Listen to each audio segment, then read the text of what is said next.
Hi, everybody. Good evening. Welcome to the Finding You podcast. I'm Dr. Brad Reedy. Today is Tuesday, March 25th, 2025. Tonight, we're going to be talking about coping with uncertainty and ambiguity. So, as I talk about that this evening, I want you to think about how you cope with, how you deal with not knowing, how you deal with uncertainty. And I'll give you my thoughts and ideas on that. Before we get into that, I just want to give you all of our upcoming announcements and programming. Our next Finding You Intensive is April 23rd through 27th. If you like what I teach, if you like what I talk about, the process with which we help facilitate the growth in the areas that I teach and talk about is our flagship program at Finding You. We call it the Finding You Intensive. April 23rd through 27th, that's a Wednesday evening to a Sunday afternoon. That gives you the chance to fly out here, get here by Wednesday, leave by Sunday night, and be back home by Monday. We also have a May 16th offering online, and then June 4th is the Finding You Intensive after that. I'm going to be hosting the Conscious Parenting Workshop in person in the Bay Area, so you're all welcome to check that out. May 10th at 9 a.m. to 4 p.m. in the Bay Area. For information, if you want to find out more or register, contact us at info@findingyouprograms.com. That's info@findingyouprograms.com. I'm going to be doing an online version of my Conscious Parenting Workshop. That'll be May 19th at 9 a.m. to 4 p.m. And then the Finding Connection Workshop for couples. This is for 4 couples. It's basically our Finding You program, but for couples. It's not for high conflict couples or couples who are on the verge of divorce, but really couples who are looking at improving their communication, their intimacy, and really understanding how their backgrounds and their dynamics are contributing to the issues in their coupleship. So that's going to be hosted, facilitated by me, Dr. Brad Reedy, and my wife, Michelle Reedy. That's June 18th through 22nd. If you want to find out about private intensives for couples, families, or individuals, or anything Finding You, contact us at info@findingyouprograms.com. One additional announcement: in October in New York, I'm going to be hosting a 4-day workshop called The Audacity to Be You, really learning about and leaning into what it means to love yourself, what it means to come into contact with your own soul, the divine inside of you. If you want to learn more about it, you can go to www.eomega.org. That is www.eomega.org. You can register there. I'm really looking forward to that several-day-long workshop in New York at the Omega Institute. Pascal taught that uncertainty is the only evidence we have for growth. And I talk often about this idea that uncertainty or ambiguity of not knowing in how we cope with that is really in a large way the measure of our mental health.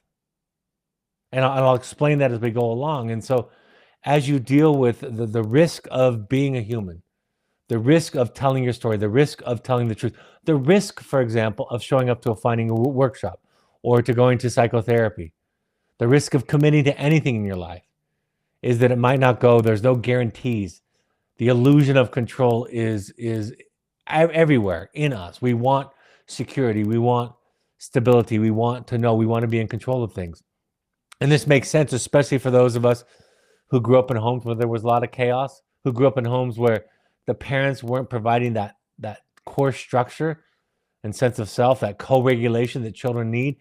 If we find ourselves in those uncertain, ambiguous times, then we will find ourselves gravitating toward and clutching on to certainty and really making up ideas in our head to create a world that is much more tolerable for us than the world that we are living in, which is full of uncertainty and ambiguity. In a lot of ways, when I think about this idea, this topic tonight, I think about the hero's journey from Joseph Campbell and the idea that we go out, we leave what is familiar, we leave what is comfortable to us and search for something that we're looking for that will be that missing part of the puzzle, that missing piece of the puzzle, excuse me. And so we look for this missing piece, and what we often find is ourselves. What we find is a deeper, more authentic connection to ourselves. The hero's journey is often thought about going out and conquering, going out on adventures. And while it might be depicted that way in our myths and in our stories, it really is a going inward. It really is about finding ourselves. Joseph Campbell talks about, for example, in storytelling that to go into the forest where it is darkest, where there is no path. Because if there was a path there, it would be somebody else's path. It is an example of our craving for security, our craving for certainty. But we must go in to the path, to the forest, to the dark cave. We must go in to the depths in such a way that there is no guaranteed outcome. And it is only then that we find ourselves, that we find out who we are and what we're made of. Wendell Berry wrote, "When we no longer know what to do, we have come to our real work. And when we no longer know which way to go, we have begun our real journey." Rumi said, "The path will appear when we set forth." The Buddha wrote, just as the snake sheds its skin, we too must shed our past over and over again. We must let go of what makes us comfortable, what gives us our answers, to find new answers. That old adage that you can't discover new shores until you're willing to let go of the side of the shore of where you come from. In my book, The Audacity to Be You, when I concluded, I talk about the 3 keys to enlightenment. And so the final key that I offer is that we must learn to die again and again, to let go of old contexts, old ideas, old circumstances, and people. I just concluded facilitating a Finding You workshop myself this past week. And I saw something occur which happens so often. And I shared with the group the first time I had encountered this idea from a client sharing it with me, where he said, "When I was listening to your work, when I was reading what you wrote, when I was doing my work, I realized that a long-held belief of mine that made me feel safe, that made me feel secure, was no longer true for me." And he said that it was at that moment that I realized that everything was up for grabs. And while that might sound to some to be inspiring, for others, that's absolutely terrifying. We cling to our beliefs. We cling to what we know to have a sense of security. And we'll make it up.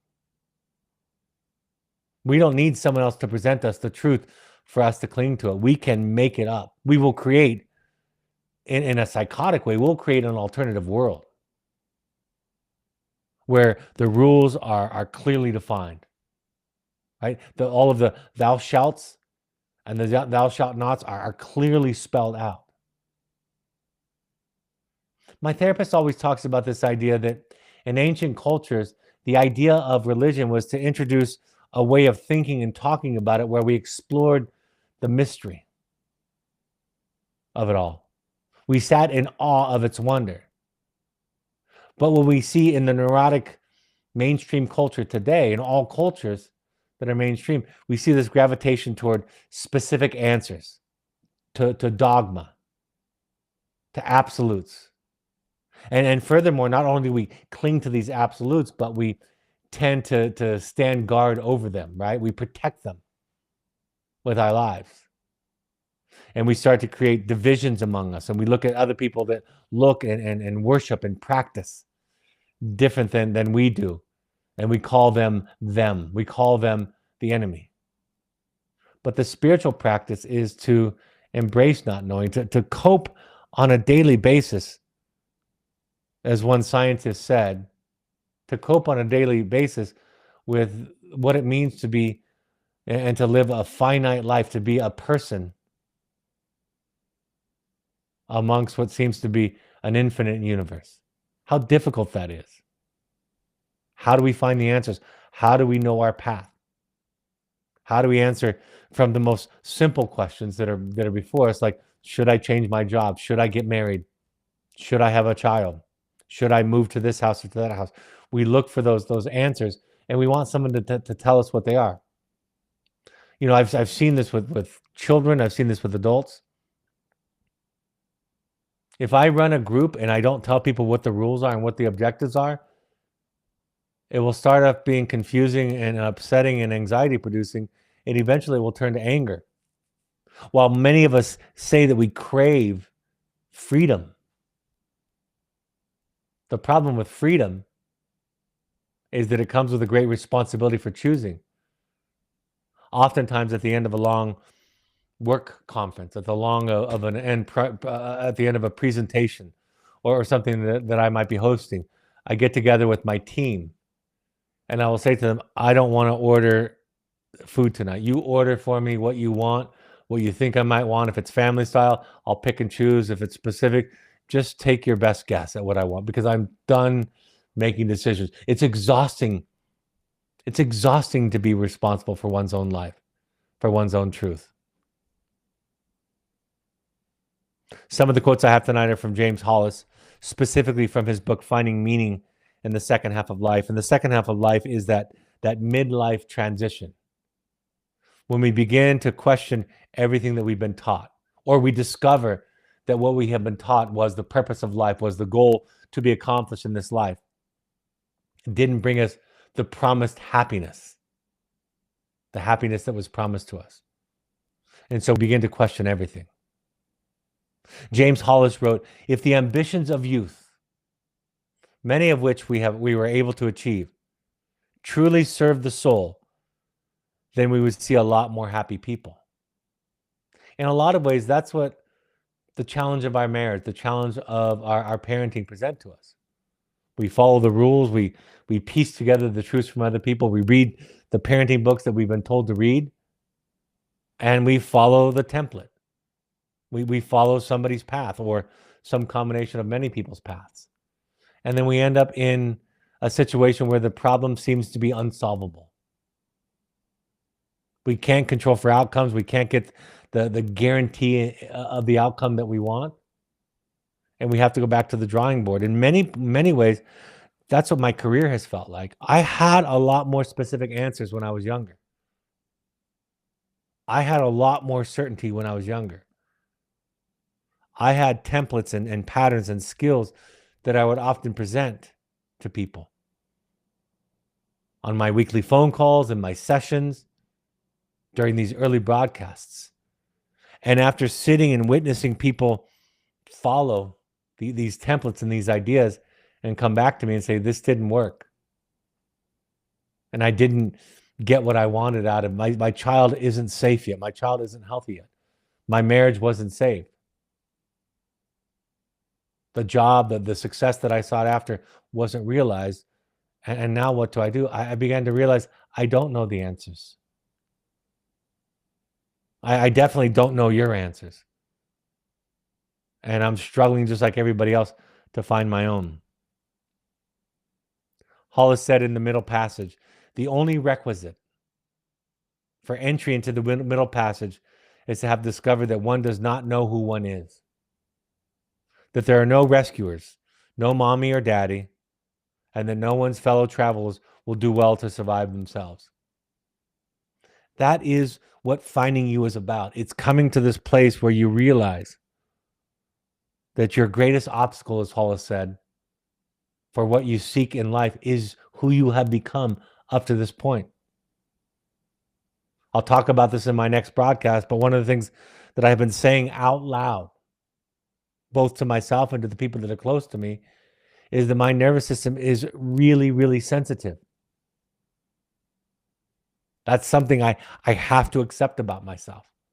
If I don't accept that, if I don't own that and take responsibility for that, I will make other people responsible for my upset, for my anxiety, for my triggers, for my trauma responses. So I have to take responsibility. I have to take responsibility for my own narcissistic wounding, my own diagnosis, whatever that is, whether it be alcoholism or addiction or depression or an anxiety disorder or obsessive compulsive or borderline personality disorder or narcissism, and the list is endless. If I don't take responsibility, if I don't own that, keep it in front of me, I will make the people around me suffer. I will make them responsible. I will punish them. I will think that the problem that gets in the way of my peace is out there in the other people, in their behaviors, in the world at large.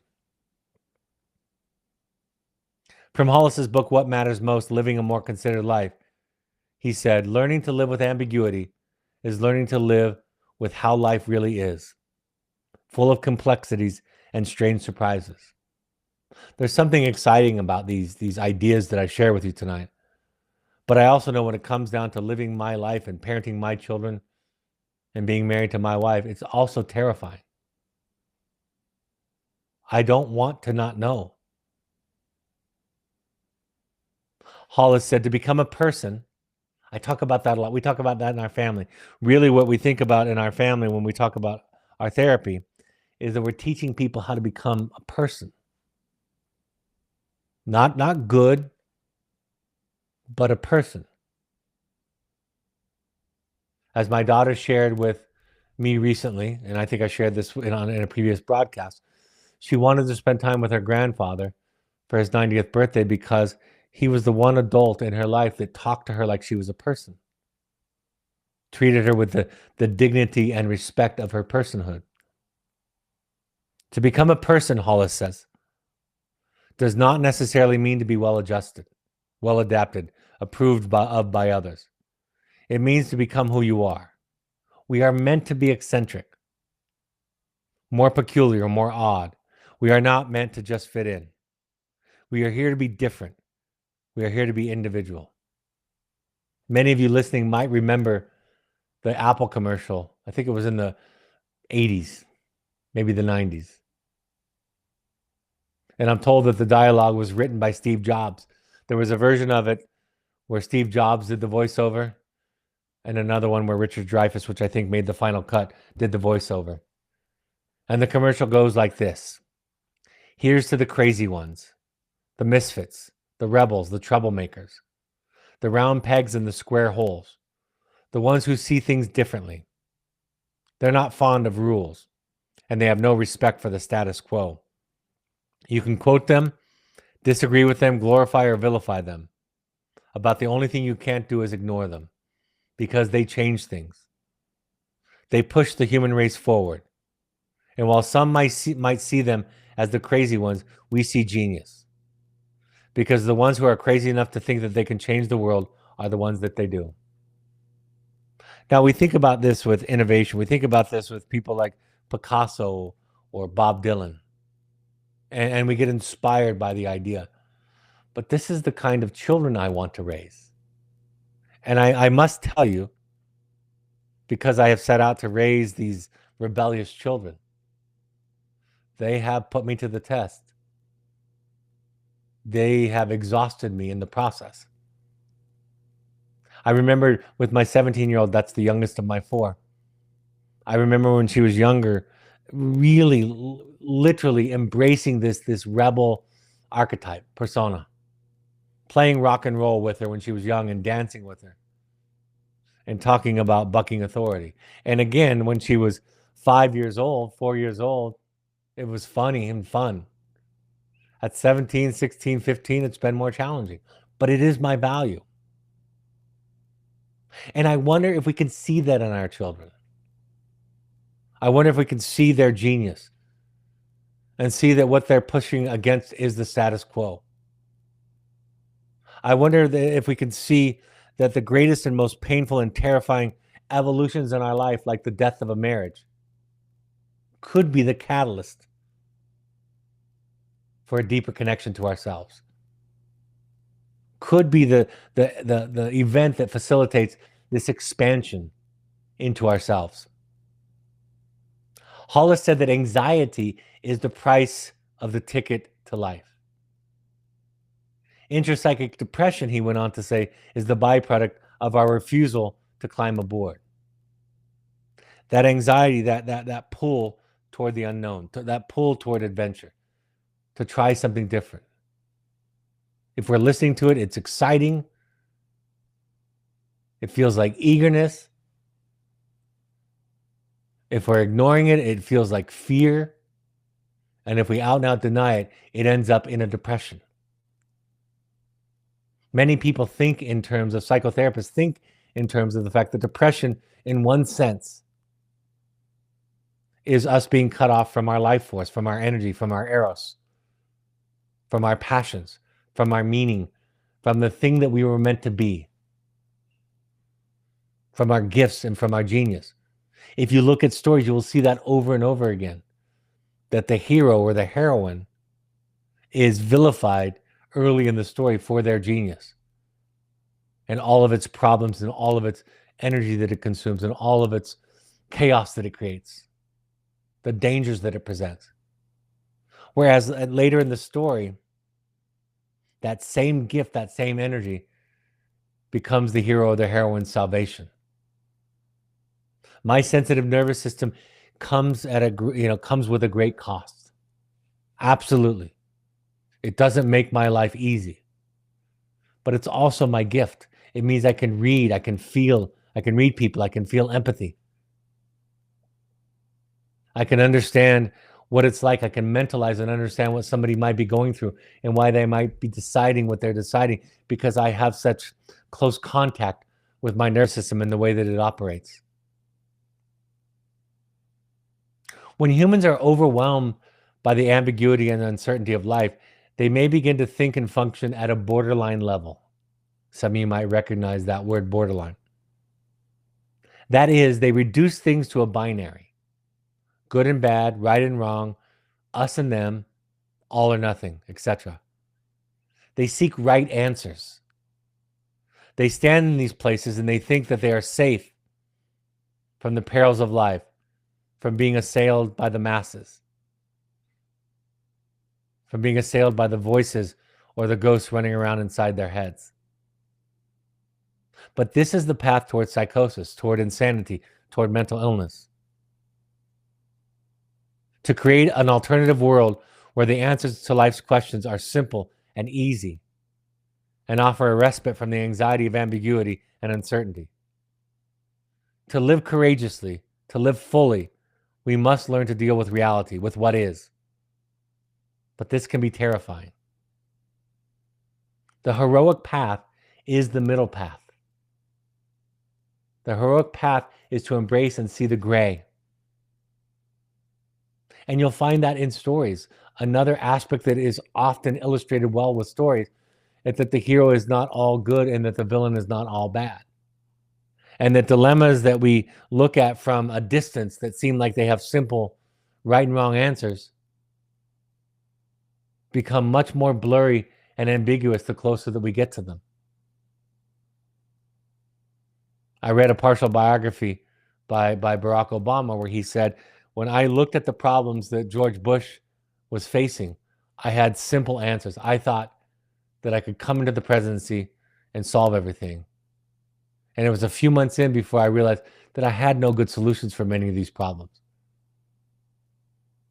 I had to choose amongst a list of solutions, all of which had very steep consequences for somebody or some portion of society. He had to accept the idea that it was more complex. Life is complex. Grief is love is complex. Making our way is complex. Speaking of stories, here's a quote from Laura Sims that I absolutely love.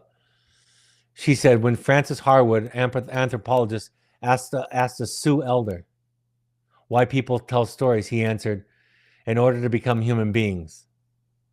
She then asked, aren't we human beings already? And he smiled and said, not everyone makes it. That's the goal of our stories. That's the goal of our myths. I think modern society has regarded mythology and religion as absolute answers. Right? When someone passes away, we have this idea that they are in heaven. That's supposed to ameliorate our pain, lessen our suffering. And we look at the rules, at the commandments, at the dogma, and we have these what we think are clear instructions for how to live our life. But it's often in these crises, in the loss of a loved one, in our greatest pain, where we search the depths and we find a connection to our soul, to our psyche, to our heart, to the divine that is within all of us. And we find the connection to humanity. That's the great paradox and mystery, that once we find ourselves, once we see who we are, once we go inside, and we have to go inside to do this. Once we go inside, into the darkness, into the cave, and we find ourselves, our more authentic self, we find ourselves connected to everybody, to the universe. And what people call this is God, transcendence, nirvana, heaven. It is a state of being that can be found here, in some sense. What the soul offers for an answer to the question of our uncertainty and ambiguity, from Robert Bly, it is not our job to remain whole.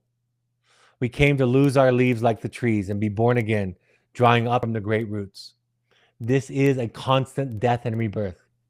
As I always say, if you're the same person you were 10 or 20 years ago, or you're the same person 10 or 20 years from now that you are today, it could be said that you have wasted 10 or 20 years.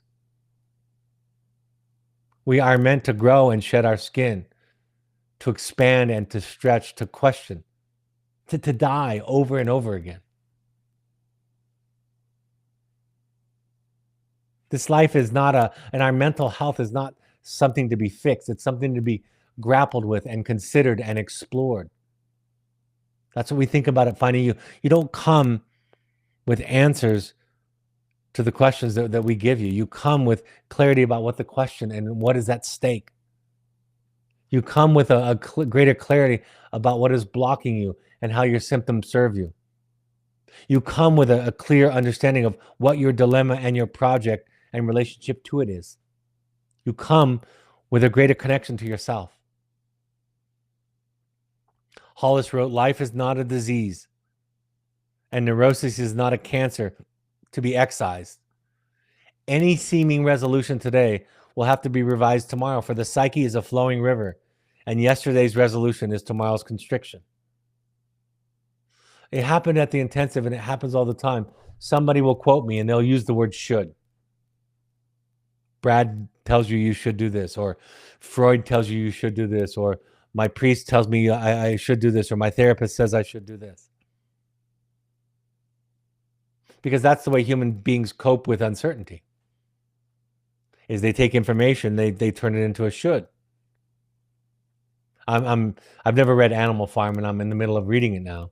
And it's written by Orwell. It's a story about the fundamental aspects of human nature, right? Where the animals take over the farm. I'm sure many of you have read it. I'm behind. The animals take over the farm and organize and create this kind of community, this communistic community. But what ends up happening, of course, is that the pigs fight to be in charge, right? The smart ones, the clever ones. And there starts to be classes and distinctions. And within this new environment, this new society that they've created, they recreate all the problems that they created a revolution against in the first place. All of it is in human nature. What we see in the world, what we see in history, is our nature. And so we can look to the past or to other cultures or to other groups, and we can criticize and talk about their limitations. But if we are honest with ourselves and look deeply within ourselves, we will find in ourselves all of the aspects of all of the things that we despise and that we judge. And it is then and only then do we begin to taste freedom. Freedom from unconscious obligations, from the shoulds and the shouldn'ts that we carry around inside of us. Carl Jung said, we cannot live the afternoon of life. That second half of life. We cannot live the afternoon of life according to the program of life's morning. For what was great in the morning will be little at evening. And what in the morning was true will at evening have become a lie. This is the hero's journey, and it happens over and over again. This is what we're being called to. This is what our children are asking us to do. Remember, the children are here to teach us about life, not the other way around. Having children and being in a relationship with a spouse is a transformative experience. Not because we have all of the answers and all of the certainty, and we're happy to dispense those to the people around us, but because we have to adapt and to shift. Or we stay stuck in our old ways. We stay rigid. We stay knowing. We stay certain. And eventually, like everything that is certain, we die, we lose. As someone once said, the more perfect that something is, the more dead that it is, the less alive that it is. Think about plastic. Think about organic material. Think about human beings. Think about love or our moods. The less alive something is, the more perfect it can be. But what we are striving for is wholeness, expansion, growth. Speaking of these two energies, the ego is the part of us that wants to manage and be certain and have the right answers, to be good, to be a good citizen, a good spouse, a good parent. The soul is the one who embraces the mystery, the ambiguity, the uncertainty, that embraces life, what it means to be human. Hollis said, the ego wishes comfort. The ego wishes for security, for satiety. The soul demands meaning, struggle, and becoming. The soul is constantly dying and being born again. So we seek to be good. We seek to have the right answers. We seek to stand in a place where nobody can criticize. We have followed the rules. We love our self-righteous armor. We love to be right. We love for other people to be responsible for our suffering and not we ourselves. From the letters of Juliet to the Knight in Rusty Armor, also the epigraph of the Audacity to Be You, why were we each of us taught the notions we had been taught about being correct when these exact notions ensured our failure in the world? If the goal is toward betterment, if the goal is toward good, if the goal is toward right, that is the goal that leads to separation, to loneliness, to death. But if we're willing to accept uncertainty, to embrace it, to live in the mystery, with the mystery, to not know, to unlearn, to let go of the values and ideas that were taught to us, or at least to question them critically. That's really what family of origin work is. It is to go back to your childhood and question, to look critically at your childhood, at the soup you were cooked in, the air that you breathed. Right and wrong, black and white, us and them. Life is a mystery full of paradox, uncertainty, and ambiguity. In a large sense, our mental health is a measure of our ability to sit with these truths. When we become stressed or overwhelmed, or to simply make things more manageable, we like to reduce life to something more rudimentary. My wife shared this in a blog that she called Being Right versus Being Real. She said, I remember a moment when my old context was running the show. That is her childhood. My husband and I were at Disneyland with our two youngest children, 2 and 8 years old at the time. I was feeling extremely anxious. How would we see and do everything, please a 2 and an 8-year-old's very different needs in a short period of time? I became obsessive and anxious, strategizing on the right way to do Disneyland. Thankfully, my husband said to me gently, instead of trying to do it right, what if we did Disneyland wrong? Let's just get it completely wrong. At first, I felt patronized and angry. I had legitimate concerns. But he held my hand, looked at me sincerely, and I realized he might be onto something. I soon felt the anxiety cloud lift, and off we went. Admittedly, throughout the day, I would slip back into the old context. Should we eat at Ariel's grotto, or will Peter Pan's grill have more characters? How will we make it to the parade in time? And then my husband would say, honey, remember, we are trying to get this wrong. I would laugh and the anxiety would die down. We ended up having a great time without all those expectations. She goes on to write, through their lenses, I interpreted the world that it wasn't safe, that people must be on guard, watchful, prepared for any possible mishap. She's talking about her parents. The way to avoid these pitfalls was to learn to be good, right, strong, or perfect. This way of thinking, I concluded, could protect me from what the world might send my way. We all do this with our caregivers. Neurobiologists confirm what we already know intuitively, that we are hardwired by our original contexts. The trick is to become aware of these thoughts as they arise and make a conscious choice to challenge the old scripts and update the software. Our early programming was established either externally or what we did to cope to make us feel safe, because we were children. We felt powerless against this large world with its myriad of voices and energies and threats. And yet we keep those scripts. We keep that programming in place long after the threat has left us. That is what our work is to let go and to risk being hurt, to risk being rejected.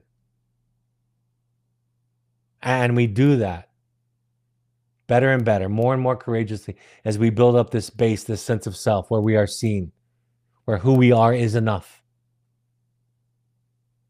Of course, I love the quote from Rumi that many people quote often, that I quote often. Out beyond ideas of wrongdoing and right doing, there's a field and I will meet you there. So the ego justifies, it defends. The ego, we use debate, argument. We recruit others' opinions. We say, my therapist says. Everybody thinks this way. We do this because we think that that puts us in a strong position where we cannot be attacked, when really it is our weakest place to be. We try to be good. The ego is limited in its capacity to understand the other, to love the other as other. The ego knows what people should do. Again, I've shared with you recently, sitting in social contexts where people present small problems, like what are we going to have for dinner, or where should we go today during our trip? I hear those responded to by people with advice, with shoulds and shouldn't. And it's remarkable to me, that instinct that human beings have to give answers to other people, answers that are meant to be our own masterpiece, our own life, our own poetry, our own art.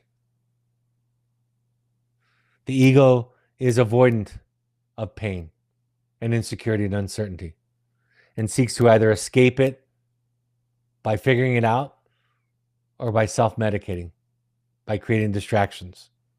The ego looks at destination over journey. The ego looks at outcome over process. Conversely, we learn in recovery from this malady of our borderline thinking. And we learn things like no is a complete sentence. We don't have to explain ourselves. It's okay to be wrong or bad. We learn to develop self-compassion by being in a relationship with somebody who has this sensibility, who can love us as we are, and understand what it means to be connected to another human being. We become okay with what others think of us. We let them think what they want. We develop greater self-awareness with each incremental addition of self-compassion. We don't offer advice. I've said this and haven't said it in a few months now. I don't have stomach for being around people socially who advise me in what to do, who tell me what I should do, what I should think, how I should parent, how I should live my life. It doesn't interest me. And I don't want to confront them or change them. They don't earn my time. We come to realize that we don't know anybody else's truth.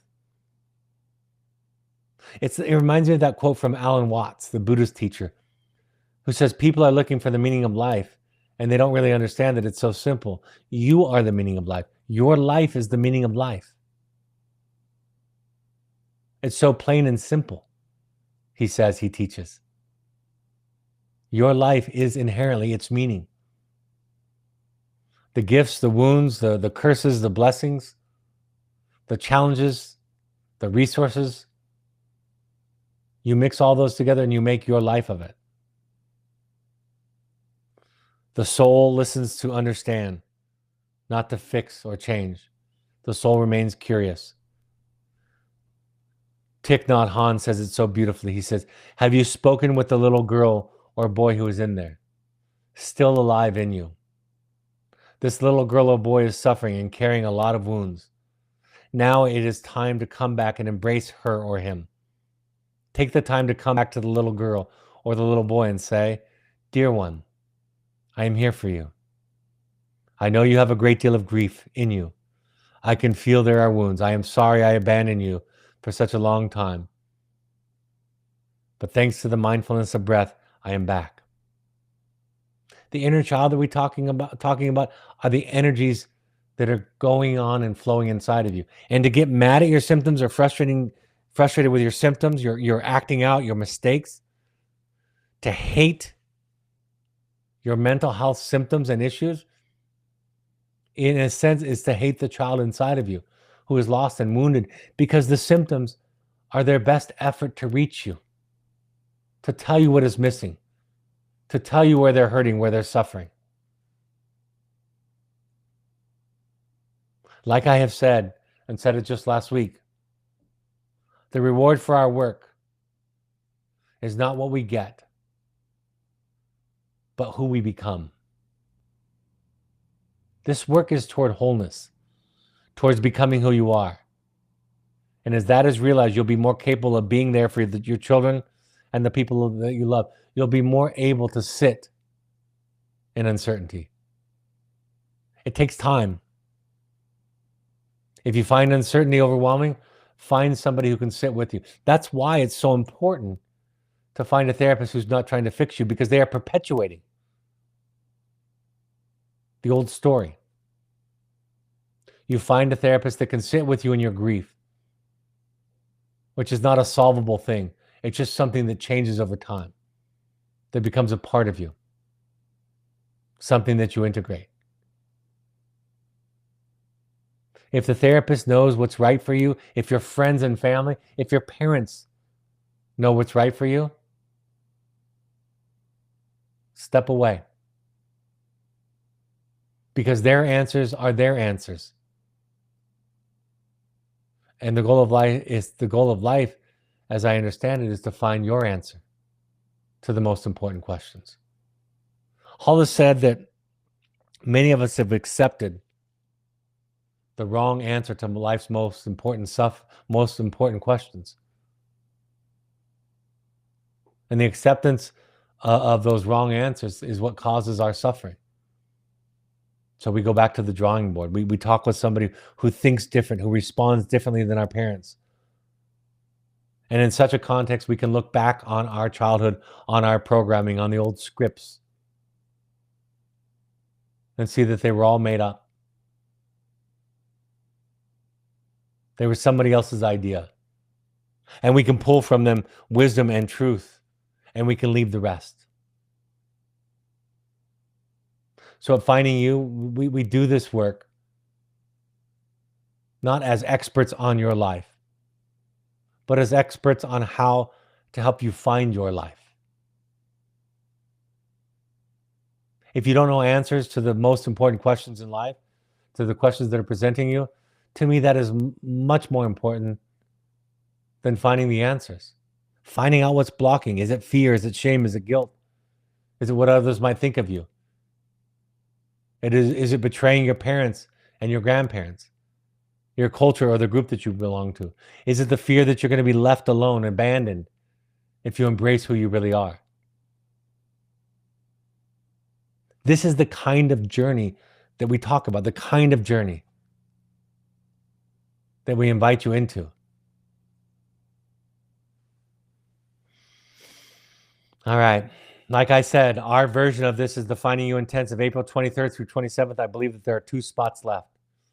So if you want to sign up for that, don't delay. April 23rd through 27th is our next in-person intensive. And I can say with all the confidence in the world, if you come there, you'll get what you need. May 16th through 18th is the online version, about half the time and about a third of the cost. June 4th through 8th is the next version after that.